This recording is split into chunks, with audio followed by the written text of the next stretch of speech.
Darkness, complete suffocating darkness. That was the first thing I noticed when consciousness clawed its way back into my mind. My head throbbed with a dull, persistent ache that seemed to pulse behind my eyes. I tried to move, but something was wrong. My arms were pressed against my sides, and when I attempted to stretch them, my knuckles hit wood, barely inches above my face. Panic seized my chest like an iron fist. I was in a box, a wooden box, and from the musty smell of damp earth surrounding me, I realized with horror that I was underground. My breathing quickened, consuming the limited oxygen in my confined prison. Questions flooded my mind faster than I could process them. Where was I? How did I get here? Who did this to me? But the most terrifying question of all was the one I couldn't answer. What happened last night? I forced myself to think, to remember anything before waking up in this nightmare.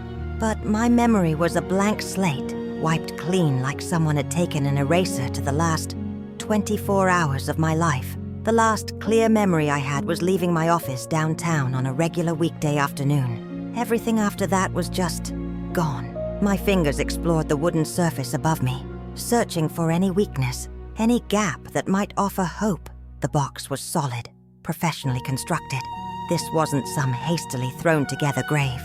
Someone had planned this carefully. Someone wanted me buried alive. A small object pressed against my hip, my phone. With trembling fingers, I managed to work it out of my pocket. The screen lit up, momentarily blinding me in the absolute darkness. No signal. Of course, there was no signal 6 feet underground. But the light was something, a small mercy in this coffin. I checked the date and time. It had been 2 days since my last memory. 2 entire days had vanished from my existence. 2 days that someone had stolen from me, and I had no idea why. The battery showed 15%. I had to conserve it, use it wisely. I turned on the flashlight and examined my prison more carefully. The box was well-made pine, about 7 feet long and maybe 2 feet wide, just big enough to hold a body, my body. Then I noticed something carved into the wood near my right shoulder. Numbers, a sequence, 4729. Were they coordinates? A code? An address? I photographed them with my phone, though I had no idea if I'd ever be able to use that information. My chest grew tight. The air was running out faster than I'd calculated. I could feel it in the way each breath seemed less satisfying than the last. I pounded on the wooden lid above me, screaming, until my throat burned raw. But soil doesn't carry sound well, and I knew deep down that no one was coming to save me. I had to save myself. Using the dim light from my phone, I examined every inch of my cramped prison. My hands were dirty, scratched, with soil caked under my fingernails. Had I tried to dig myself out before? Had I been conscious during the burial? The thought made my stomach turn. Then my fingers found something unexpected. A thin metal tool tucked into a gap between 2 boards near my feet. I pulled it free and held it up to the light. A lockpick. Someone had left me a lockpick. That changed everything. This wasn't just a murder attempt. This was a test. Someone wanted to see if I could escape, if I was smart enough, resourceful enough to survive. But why? What had I done to deserve this twisted game? I examined the box's construction more carefully with my new tool. There had to be a weakness somewhere, a way out that my captor had intentionally left for me to find. Because if they wanted me dead, there were easier ways than this elaborate setup. The lockpick felt awkward in my trembling fingers, but I forced myself to focus. The corners of the box were held together with screws, not nails. That was my first real clue that escape was possible. Nails would have been simpler, cheaper. Screws meant someone had taken extra time with the construction. I worked the pick into the first screw head, trying to turn it counterclockwise. My hands shook from fear and the effort of holding them above my head in such a confined space. Sweat dripped into my eyes despite the cool temperature of my underground tomb. After what felt like hours, but was probably only 15 minutes, the first screw loosened, then the second. My phone battery dropped to 8%, and I knew I was running out of time in more ways than one. The air had grown noticeably thinner. Each breath was now a conscious effort. 4 screws removed. The cornerboard shifted slightly. Hope surged through my veins like electricity.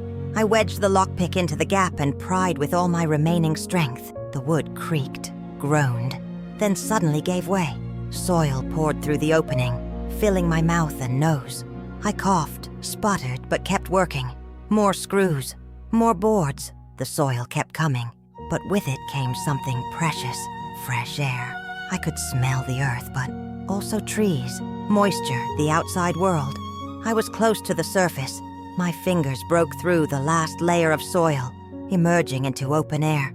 I've never felt anything more beautiful than that moment. I clawed frantically, widening the hole, pulling myself upward through the dirt. My shoulders scraped against roots and rocks, but I didn't care. I was climbing toward life. With one final push, I dragged myself completely out of the ground and collapsed onto damp grass. Rain fell lightly on my face, and I opened my mouth to catch the drops, washing away the taste of soil and death. I was in a forest clearing, surrounded by tall trees. No buildings, no roads, no signs of civilization in any direction. My phone buzzed. 1% battery remaining, but somehow, impossibly, I had a signal. A single message appeared on my screen from an unknown number. "Congratulations! You passed the first test. Check your left jacket pocket for instructions. The real game begins now." With shaking hands, I reached into my pocket and pulled out a folded piece of paper I hadn't noticed before. On it was an address across town and a single line. "You have 24 hours to remember what you did, or someone else gets buried next." My blood ran cold. This wasn't over. This was never about me dying. This was about something I'd done, something I couldn't remember.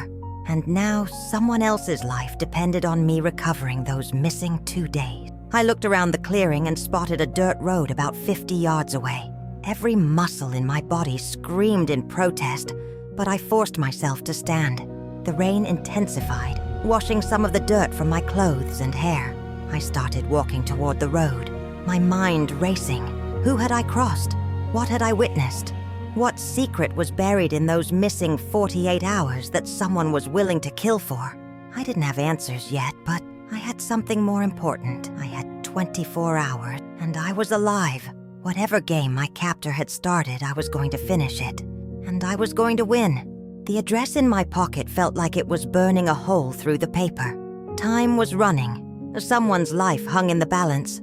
And somewhere in my missing memories was the key to everything. I reached the road and started running.